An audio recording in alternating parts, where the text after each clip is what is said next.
buen día, ¿cómo andan? ¿Cómo les va? Acá Luciana Pérez.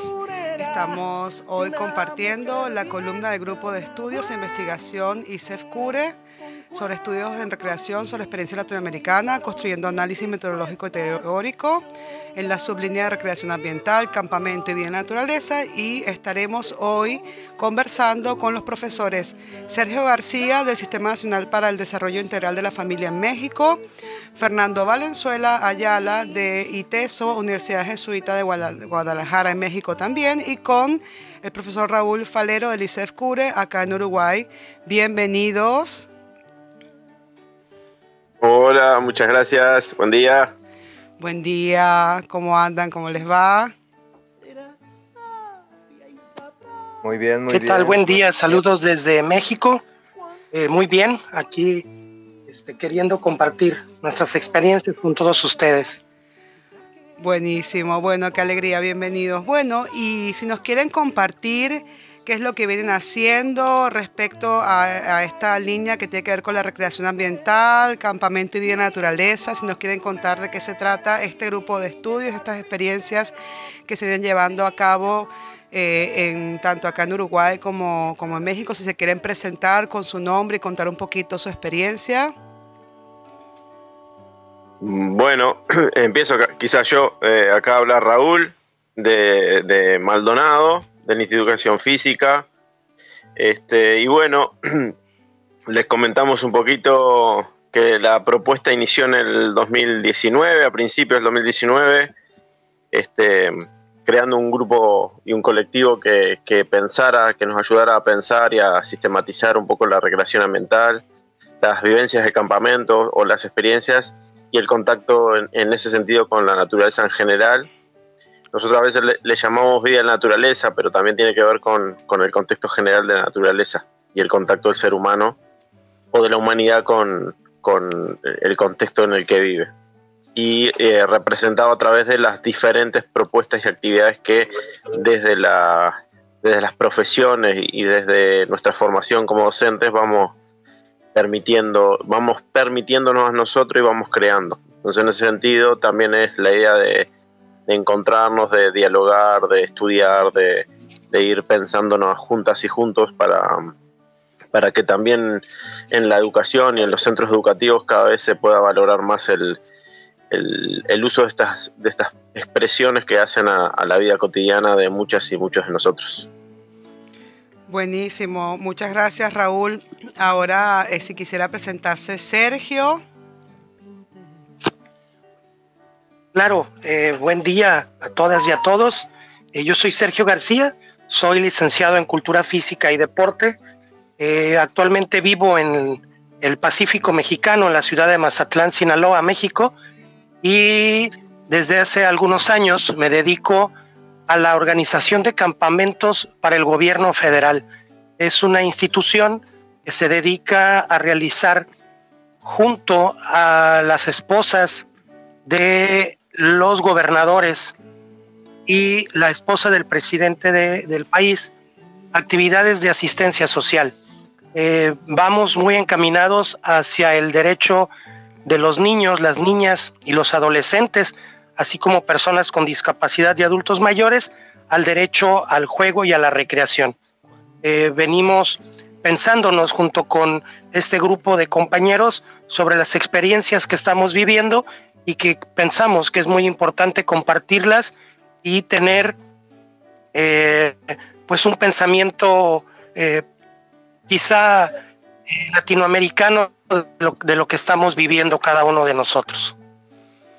Buenísimo, muchísimas gracias, Sergio. Y si le gustaría ahora presentarse a Fernando Valenzuela Ayala. Claro, ¿qué tal? Buenas tardes por allá.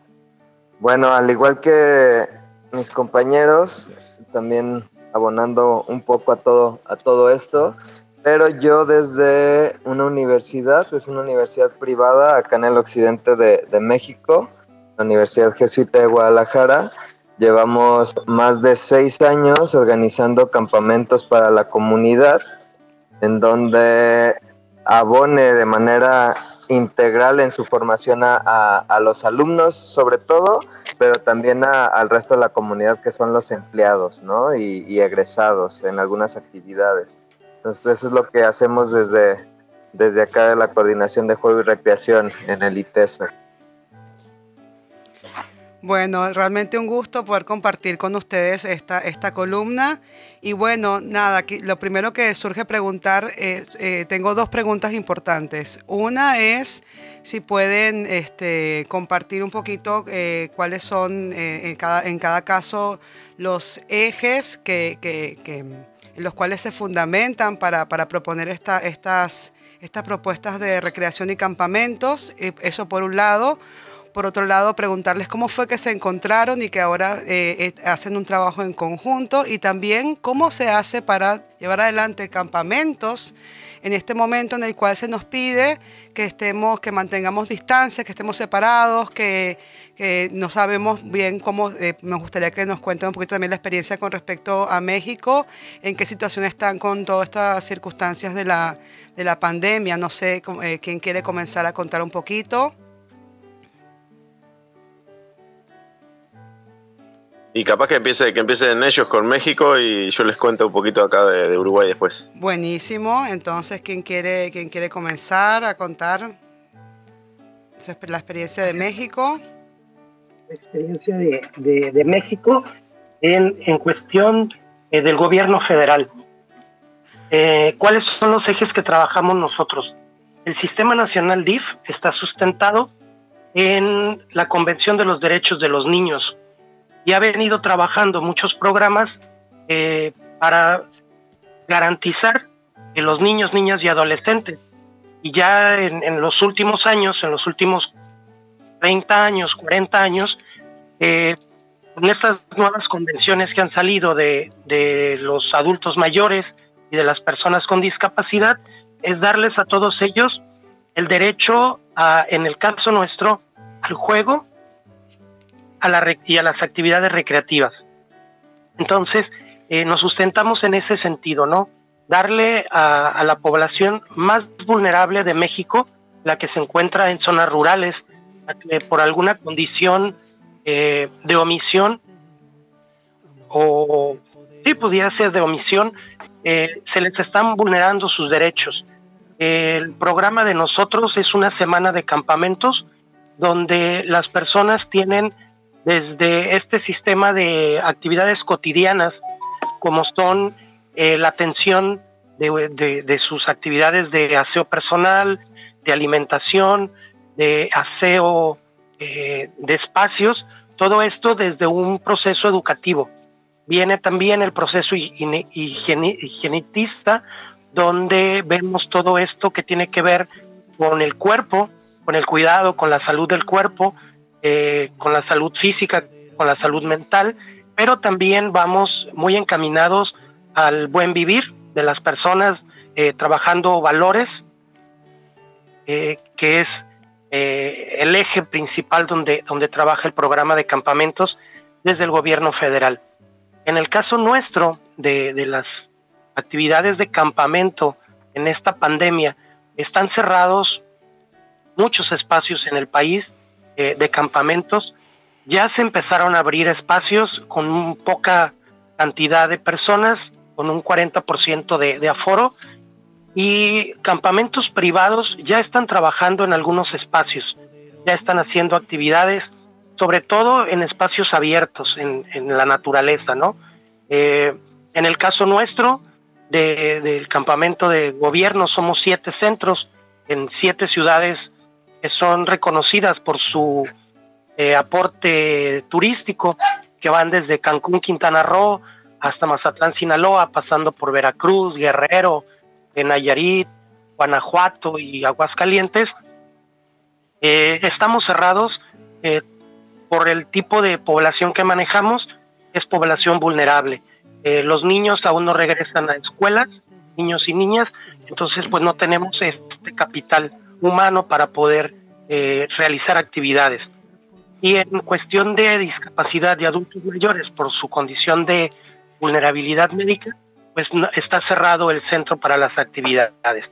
¿Qué es lo que hemos hecho? Hemos estado trabajando a través de una página de internet que es Divertidif, donde se están llevando a cabo actividades recreativas, desde actividades culturales, actividades de activación física, actividades de ciencia. Pues tenemos una gran variedad de actividades en esta plataforma y se han estado haciendo conversatorios en torno a lo que son las actividades propias de campamento, desde la gestión, desde la investigación, desde la práctica cotidiana. Y es más o menos lo que estamos haciendo en el gobierno mexicano en campamentos. Muchísimas gracias, Sergio. Bueno, y Fernando, si quieres compartir cómo viene también el trabajo y cuáles son los ejes, las líneas que motivan el trabajo en la Universidad Jesuita de Guadalajara. Sí, claro. Nosotros aquí en el ITESO nos guiamos bastante en un modelo educativo que manejamos. Es un modelo de responsabilidad social y personal, donde trabajamos 9 valores.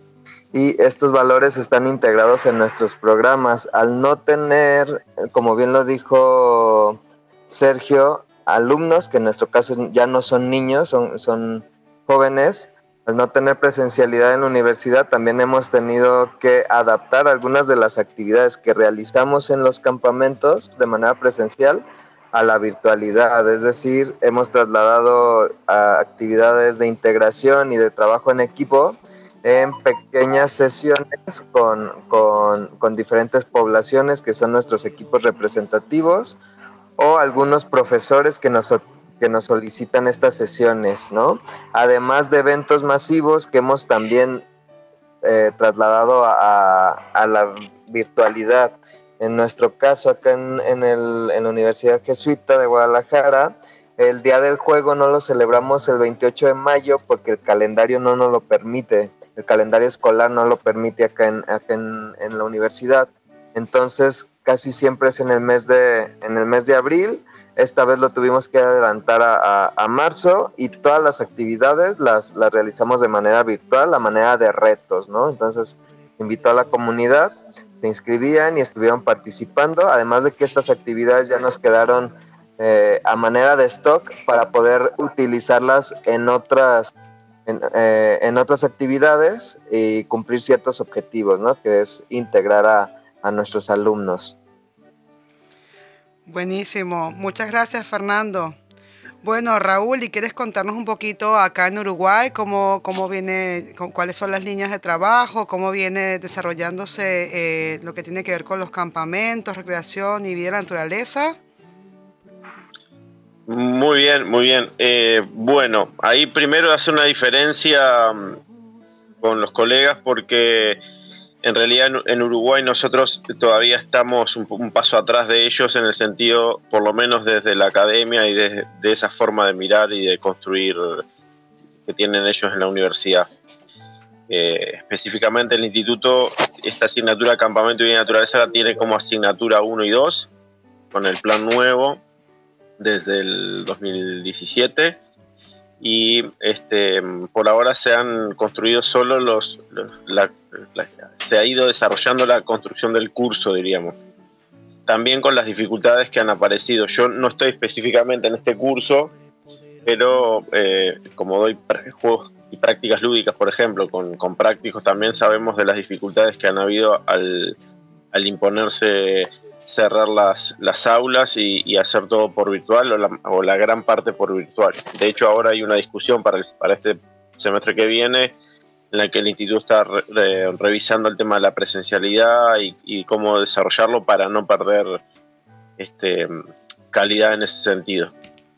Específicamente con respecto a las experiencias de campamentos en Uruguay, ha habido en Uruguay un proyecto muy importante que ha sido desarrollado a través de la ANEP, para primaria, ciclo básico y proyectos especiales como son áreas pedagógicas, espacios comunitarios y demás, que se desarrolló hasta el año 2019 inclusive.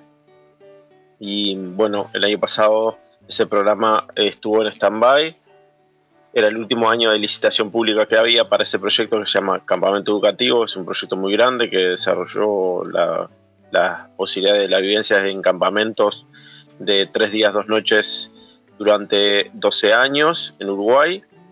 Y bueno, ahora no sabemos qué va a pasar con ese proyecto. Todavía no se ha desarrollado la licitación nueva, que está en la planificación del plan quinquenal de ANEP, pero todavía no se ha desarrollado la posibilidad de que efectivamente se ponga en juego y se vuelva a desarrollar la propuesta, ¿no?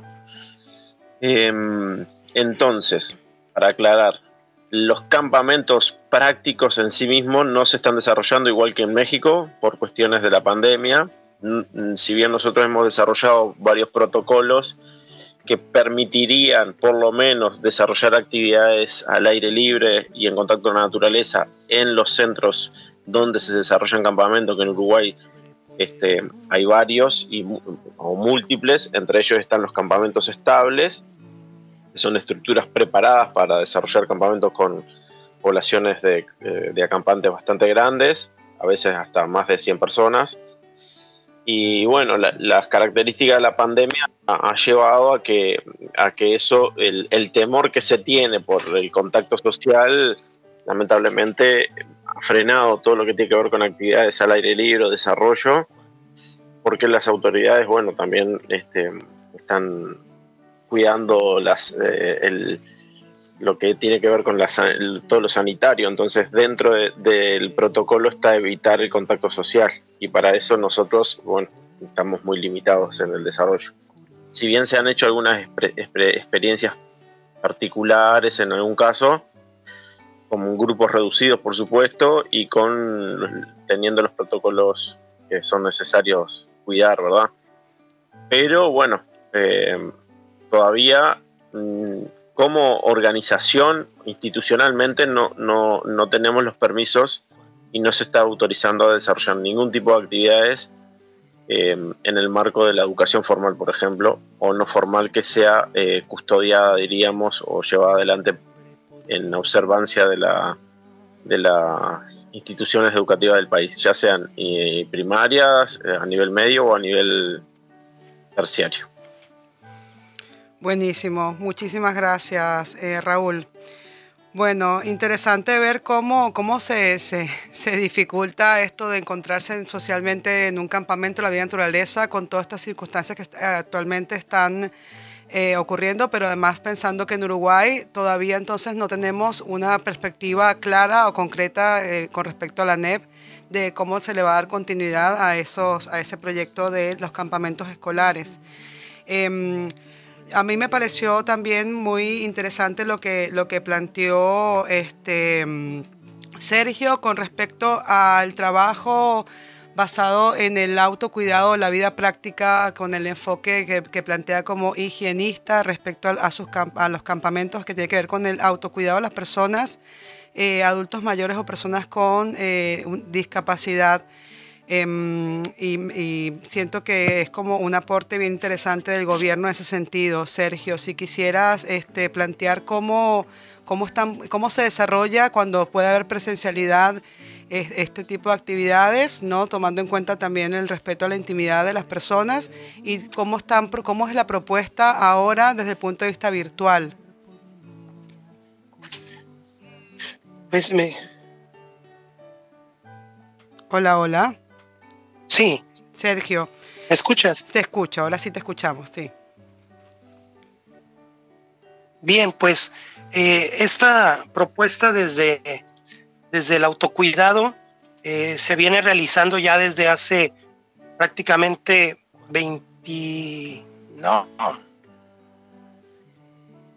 casi 40 años, 45 años, venimos haciendo este trabajo.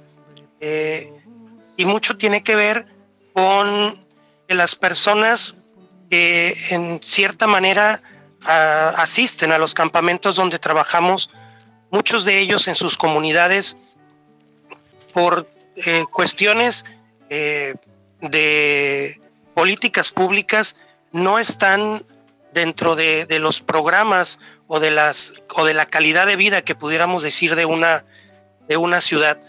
Trabajamos mucho con personas que vienen pues de comunidades donde tienen poco acceso a la educación, donde tienen poco acceso a la comunicación, inclusive zonas muy alejadas de los centros urbanos.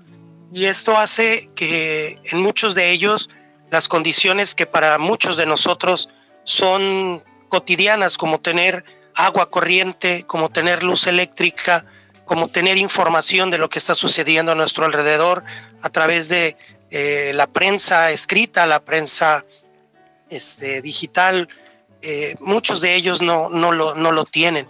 Entonces hace que la población con la que estamos trabajando, muchas de las informaciones, por ejemplo ahorita de la pandemia, las cuestiones de contingencia, en muchos lugares pues se les exige que tengan agua, jabón para lavarse constantemente, que tengan este tipo de cosas. Hace imposible en muchas comunidades que las personas lo tengan. Entonces cuando llegan con nosotros a los campamentos es trabajar este tipo de situaciones.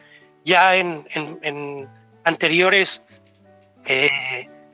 brotes de virus como el parecido al que tenemos ahora, pero que fue el H1N1, que también había la necesidad de estarse lavando constantemente. En muchas de las comunidades nos encontrábamos que no tenían estas condiciones mínimas para su salud. También en las cuestiones del descanso, de la oportunidad de tener un espacio para ellos, para la contemplación, para saber que su cuerpo, hay varias formas de cuidarlo, no nada más la médica, sino que las actividades recreativas te proveen otro tipo de beneficios, como es bajar el estrés, tener ese cuidado por tu persona. Hace que los programas del gobierno federal en campamentos vayan dedicados a esta población, a los niños, su cuidado corporal, desde el aseo diario, el aseo bucal, el aseo de manos, del cuerpo entero, pero también las horas de descanso, sus horas de sueño, tener una actividad física constante. No hablamos de que tienen que ser deportistas, pero sí que tengan actividades que les permita que su condición física no vaya a deteriorarse y vaya a haber enfermedades como la diabetes, como la hipertensión, que pudieran darse por algún mal cuidado de la salud.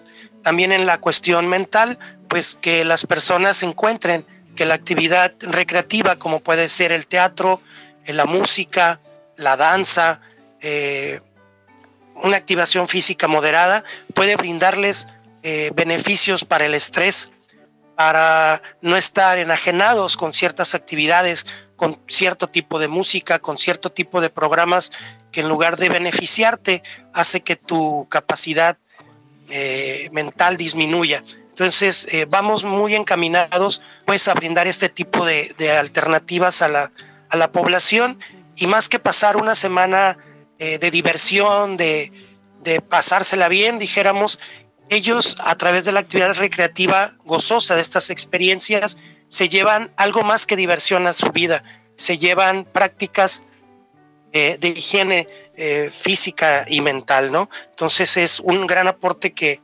el que existan este tipo de actividades en el gobierno para la población que no tiene acceso muchas de las veces a espacios o actividades recreativas de calidad.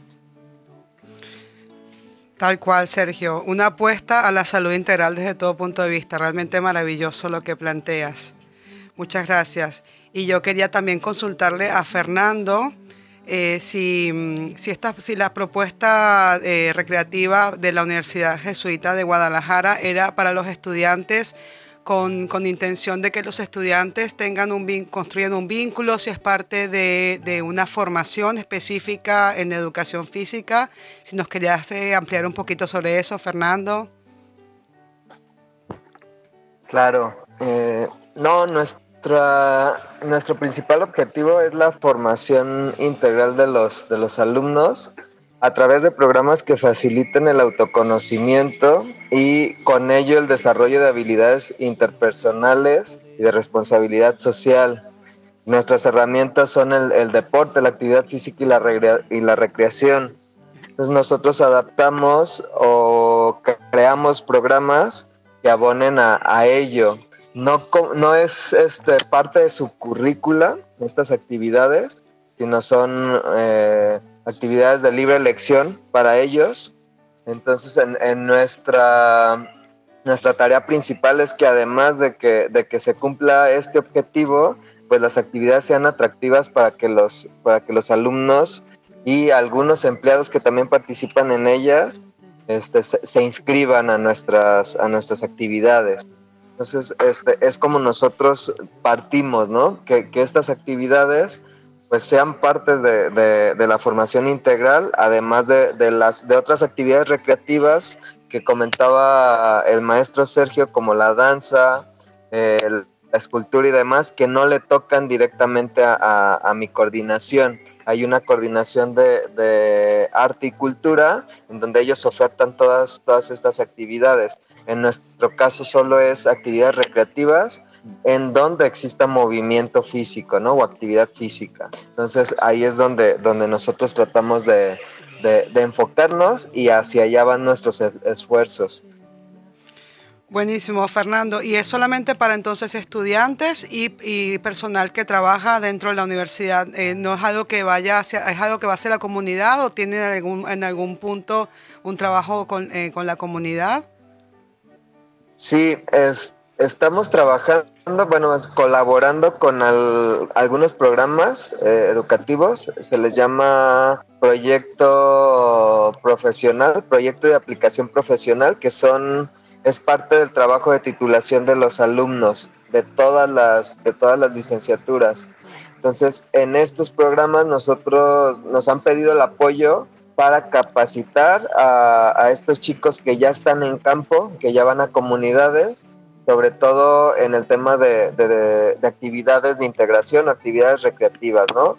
Explicarles qué son las actividades, cómo pueden ejecutarlas, cuáles son pues las herramientas de gestión o la gestión que deben de realizar para poder integrar a los chicos, que muchas veces sí son chicos de escasos recursos o que no tienen en su mayoría pues los privilegios de los servicios públicos de las grandes ciudades, ¿no? Que son comunidades alejadas de la metrópoli. Entonces así es como nosotros participamos.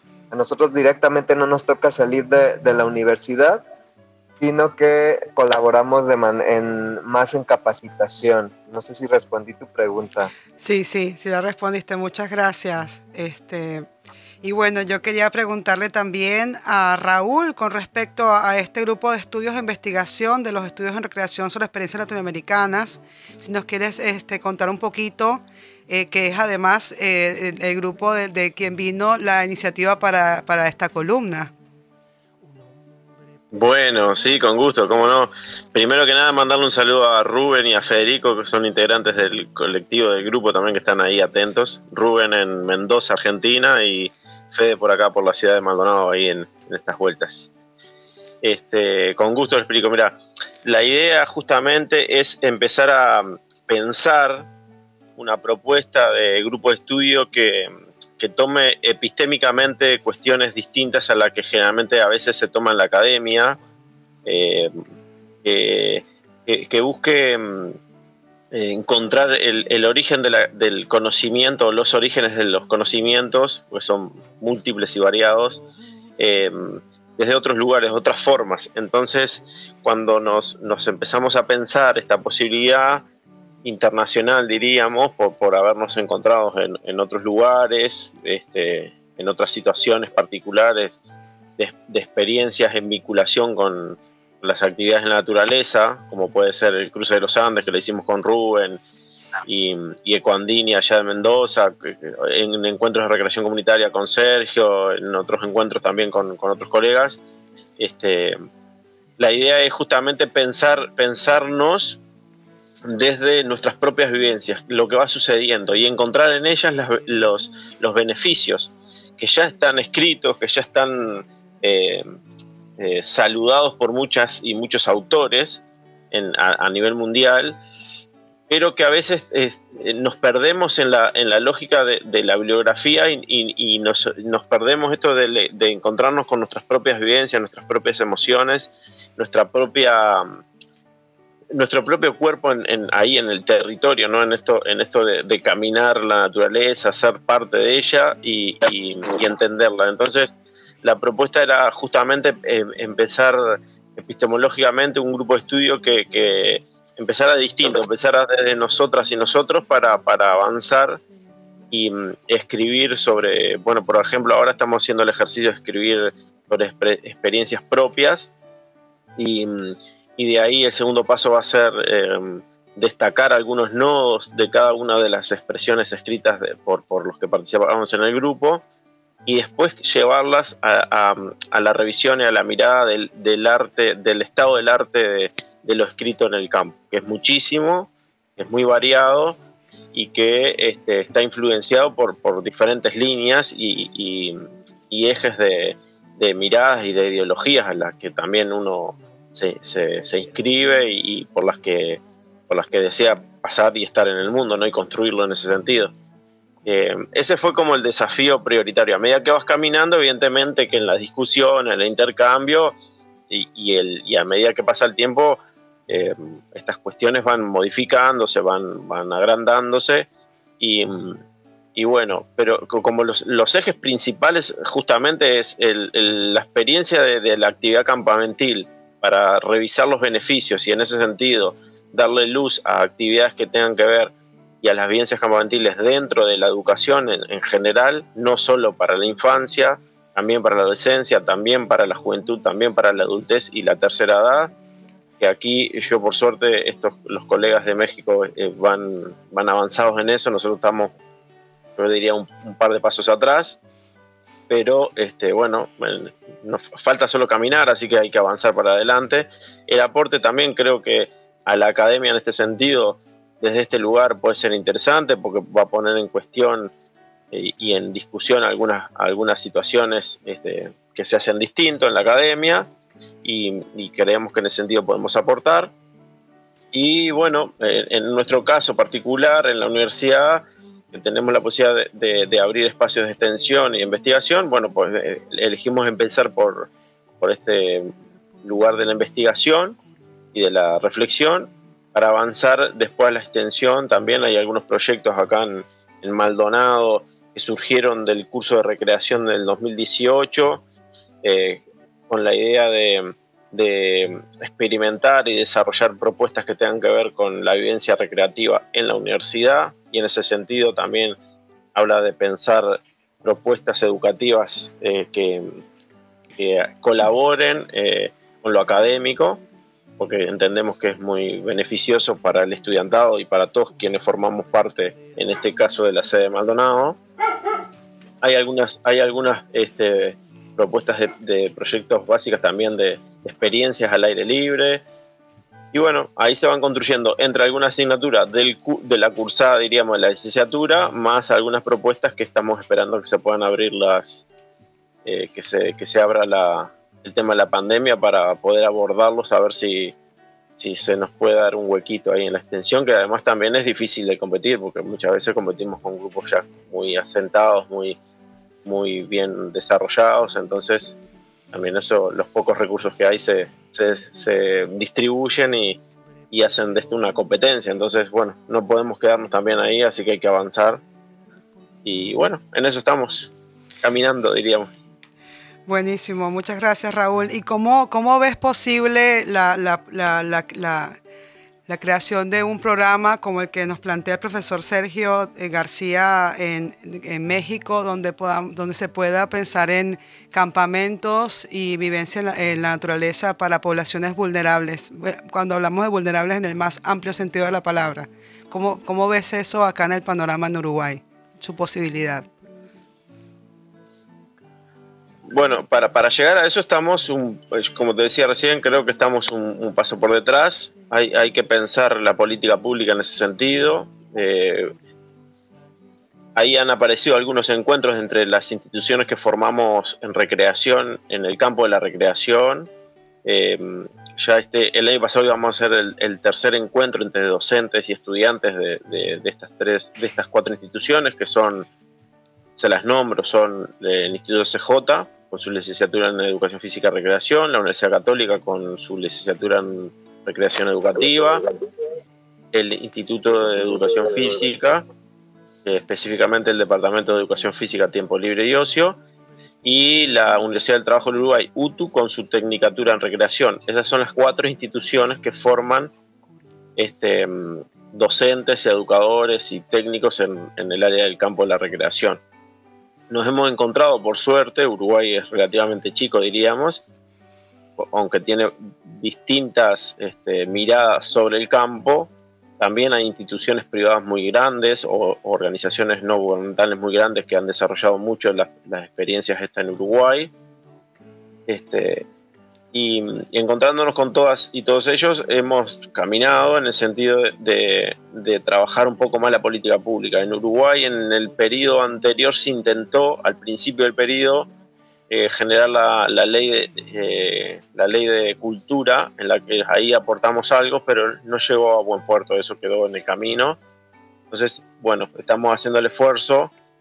Sé que ahora en la maestría de Educación Física, que se está desarrollando la primer corte, hay un compañero que está estudiando el tema de la política pública desde el campo, específicamente juventud.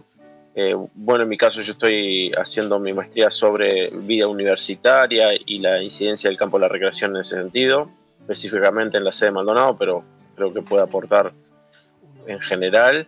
Y tendremos que discutir más las políticas públicas, porque en realidad, si uno va a las intendencias o si uno va a los municipios, la única intendencia que tiene un programa pensado y articulado para eso es la Intendencia de Canelones, con su unidad de animación sociocultural.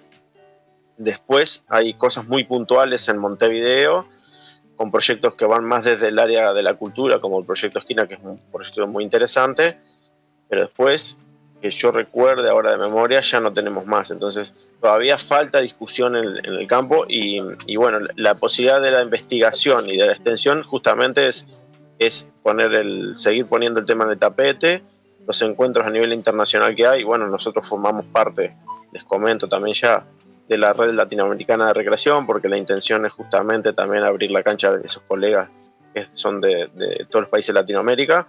Se está construyendo el 8º encuentro latinoamericano de recreación. Y bueno, vamos así caminando, diríamos. Es como se hacen las cosas. Tal cual. Difícil, pero bueno.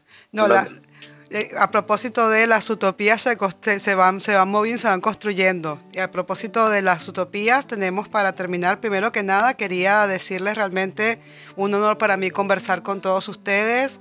Muchas gracias al profesor Sergio García, del Sistema Nacional para el Desarrollo Integral de la Familia de México, al profesor Fernando Valenzuela Ayala, de la Universidad Jesuita de Guadalajara, y a ti, Raúl, del ISEF CURE. Realmente muchísimas gracias por ofrecer esta información, por compartir esta información con respecto a las experiencias de recreación ambiental, campamento y vida en la naturaleza. Gracias realmente a los tres por invitarme también a mediar este interesante diálogo. Por favor, un gusto, Ana. Bueno, y para cerrar esta columna teníamos un audio de Eduardo Galeano que habla y nos plantea el ¿para qué la utopía? Muchas gracias por tomarse el tiempo desde México de compartir con nosotros, y muchas gracias, Raúl, por organizar esta columna. Muchas gracias a ustedes. Un abrazo grande y seguimos en contacto para dentro de 15 días. Dentro de 15 días nos volvemos a encontrar para seguir conversando sobre estos interesantes proyectos e iniciativas que ocurren a lo largo y ancho de América Latina. Muchas gracias. Bendiciones, que estén bien. Gracias. ¿Hay espacio para la utopía todavía en el mundo de hoy? Sí, en el sentido que le dio Fernando Birri en una frase que injustamente se me atribuye.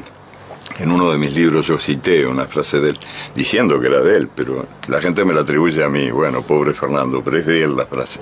Estábamos juntos en Cartagena de Indias, la bellísima ciudad de la costa colombiana, y dimos una charla juntos en la universidad. Un poco al estilo de los sobrinos del Pato Donald, o sea, cada uno empezaba la frase que el otro terminaba y así. Y al final, charlando con los estudiantes, uno se levantó y le preguntó a él, no a mí, ¿para qué sirve la utopía? Y él respondió de la mejor manera. Yo nunca escuché una respuesta mejor. Él dijo que esa pregunta él se la hacía todos los días. ¿Para qué servía la utopía? Si es que la utopía servía para algo. Dijo, porque fíjense ustedes que la utopía está en el horizonte. Y si está en el horizonte yo nunca la voy a alcanzar. Porque si camino 10 pasos, la utopía se va a alejar 10 pasos. Y si camino 20 pasos, la utopía se va a colocar 20 pasos más allá. O sea que yo sé que jamás, nunca la alcanzaré. ¿Para qué sirve? Para eso, para caminar. ULMA. Radio Comunitaria